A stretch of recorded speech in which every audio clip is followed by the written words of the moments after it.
Okay guys, now that we've taken some time out and gone over both Genesis and Apocalypse in their own separate video, I want to do a real quick video going over both of them when they're put on the same team.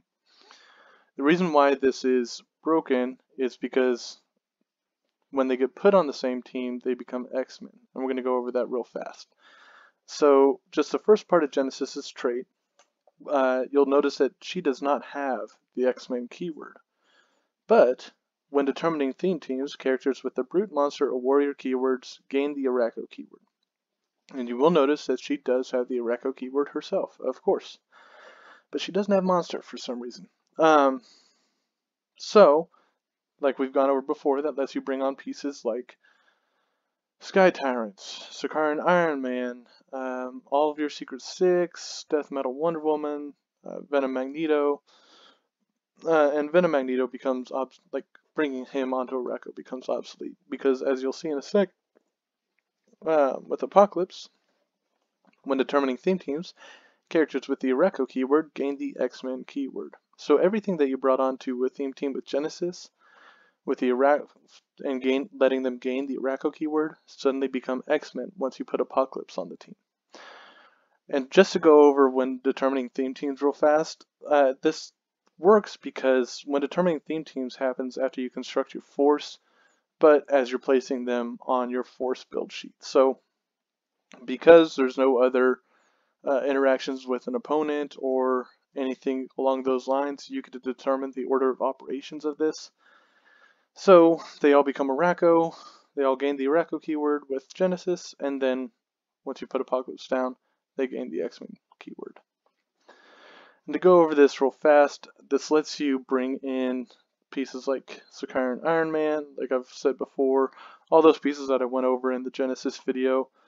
All those pieces suddenly become X-Men. And if you have hidden under a rock for the past few years, you won't know that there's this 25 uncommon piece called Professor X that lets you swap out your entire team for X-Men, Shi'ar, and Illuminati. I think his trait says up to 4 characters, but really when you're swapping, that's usually all you want to swap. But you can always play 2 of these guys to swap out more than 1. The reason why this is huge is because a lot of characters have beginning of the game effects, and X-Men with keyword manipulation and everything along those lines, and especially with Genesis coming into the fray, there's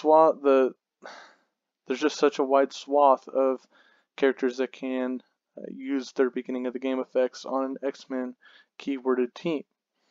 Couple in with the fact that they both get to kick off their trait. There's the second part of their trait, so Apocalypse is when a friendly character with the X-Men keyword would be hit with a close attack. If they can use Blades, Claws, Fangs, they may roll a d6. If they do and the result is greater than the attacker's printed damage value, they evade the attack. So everyone on your team is going to get this trait, right? This extra rollout if they can use Blades. Now everyone that gains the Heroclix keyword from Genesis will get +1. Will get his second part of the trait, which is when a friendly character with the Heroclix keyword uses Blades, Claws, Fangs, their minimum result is instead their printed damage +1. I do believe, that does include Apocalypse because he does have the Warrior keyword. So Apocalypse's minimum damage value would be a 4 when he uses his Blades. And this goes, of course, with every character that you bring in with Genesis's trait. So a cool interaction that there is with this is, let's say you want to play Scarab and Sky Tyrant on a team, but their team looks like it could take out a Sky Tyrant pretty easily.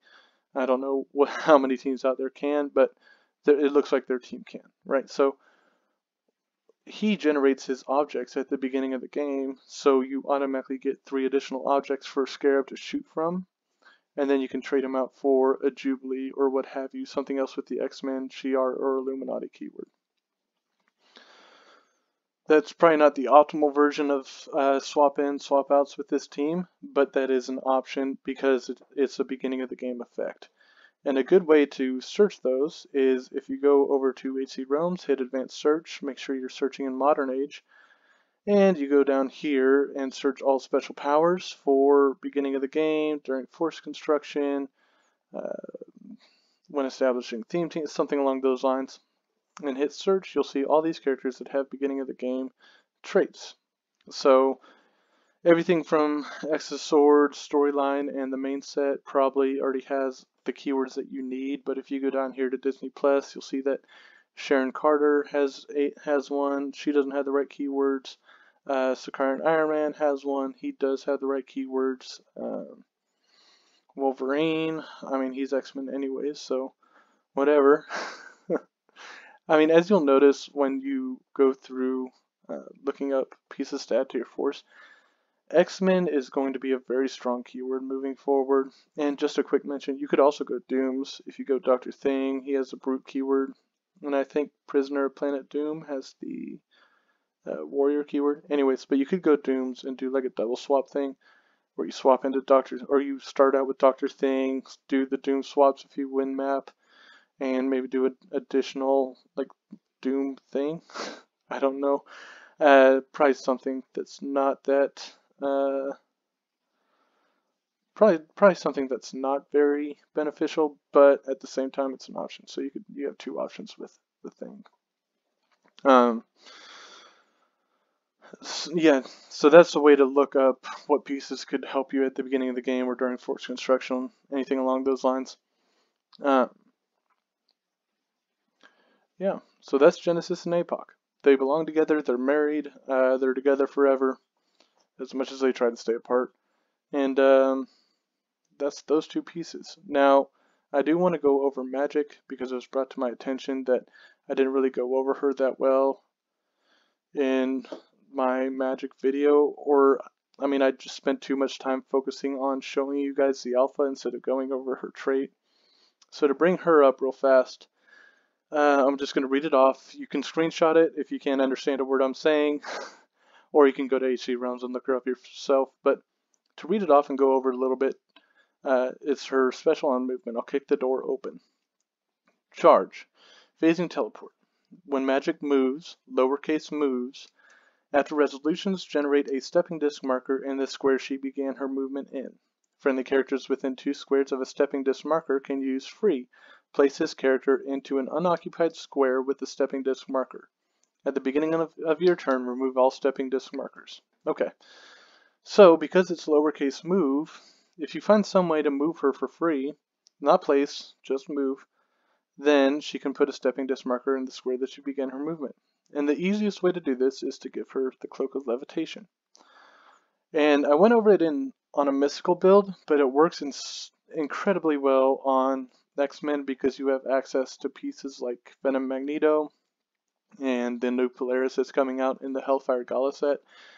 They both have a free TK, and free TK is going to allow you to get a stepping disc marker even closer to your opponent's starting area, usually on square 16. Oh, excuse me.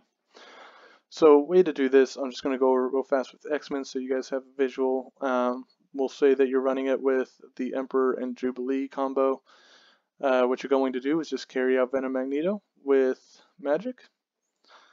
Place a stepping disc marker in the square that she began her movement. Now, according to the trait, I could free pop Jubilee in this square, or I could free pop Emperor Gladiator in that square. But that's not very beneficial to you or anybody else that's playing this team because you're not anywhere closer to your opponent's starting area. So, Magic has been given a power action. She can't move again unless she moves for free. So we use Venom Magneto's free TK to TK her up 6 squares. Now, because she has a cloak equipped to her, she can sidestep, putting another stepping disc marker here and allowing Jubilee to pop off all the way across the map in your opponent's starting area, and then doing her free remove barriers and running shot, and then free pop him off over here, and then do his running shot. And look at that, you still have one more action to make. So again, this might not be the whole team. I mean, I think this is only 235 points, so you could go several different directions with X-Men, and this is just probably the best with Magic. That's it, guys. I hope you guys enjoyed the video and enjoy the rest of your week. I'm glad you guys spent some time with me. See ya.